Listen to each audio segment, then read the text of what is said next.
Indonesia adalah belantara kesemrawutan aturan dan lilitan birokrasi.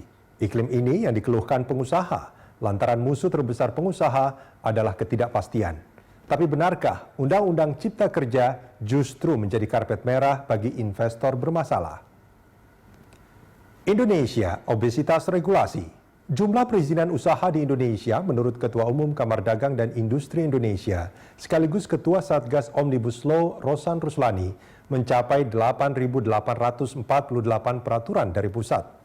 Aturan terkait perizinan usaha ini juga tertuang dalam 14.814 peraturan menteri, 4.337 peraturan lembaga pemerintah non-kementerian, dan 15.966 peraturan daerah. Lalu bagaimana posisi Indonesia dalam Indeks Kemudahan Berbisnis atau Ease of Doing Business 2020? Masih sama seperti tahun lalu, ada di posisi kelima terendah di ASEAN.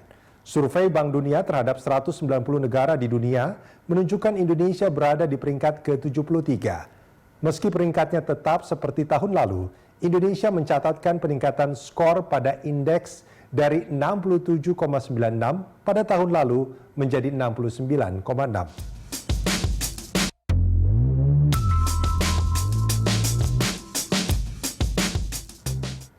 Bab 3 Undang-Undang Cipta Kerja mengatur peningkatan investasi dan kegiatan usaha. Pasal 6 menjelaskan, peningkatan investasi ini meliputi kemudahan izin usaha, penyederhanaan persyaratan dasar perizinan usaha, pengadaan lahan, dan pemanfaatan lahan, penyederhanaan persyaratan investasi.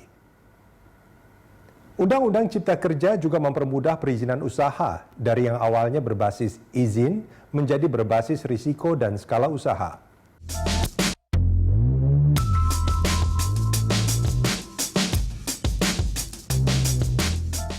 Ketentuan ini diatur dalam pasal 7 yang menyatakan tingkat risiko adalah potensi terjadinya bahaya terhadap kesehatan hingga lingkungan.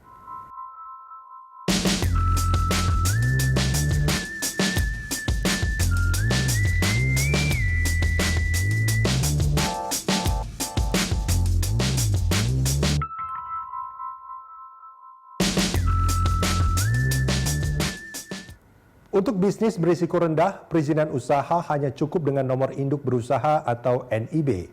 Bisnis berisiko menengah, izinnya ditambah dengan pemenuhan sertifikat standar.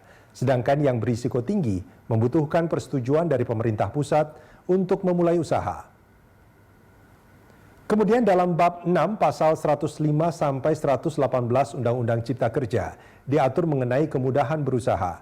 Kewenangan izin di Undang-Undang Cipta Kerja lebih banyak ada dalam domain pemerintah pusat.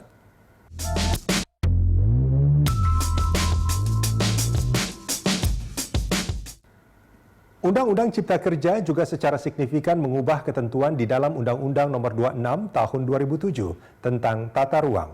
Di dalam pasal 10 dan pasal 11 Undang-Undang Nomor 26 Tahun 2007, pemerintah daerah, baik di tingkat provinsi maupun kabupaten kota, diberi kewenangan untuk mengatur, membina, serta mengawasi pelaksanaan tata ruang wilayah provinsi dan kabupaten kota, serta pelaksanaan tata ruang kawasan strategis provinsi dan kabupaten kota.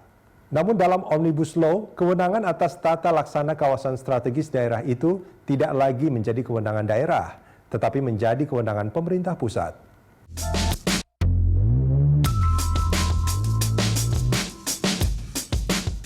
Pemerintah pusat juga dapat mengubah tarif pajak dan retribusi yang ditetapkan pemerintah daerah dengan menetapkan tarif pajak dan retribusi yang berlaku secara nasional. Dalam pasal 156A ini disebutkan, tarif yang berlaku secara nasional mencakup tarif atas jenis pajak provinsi dan pajak kabupaten, serta objek retribusi.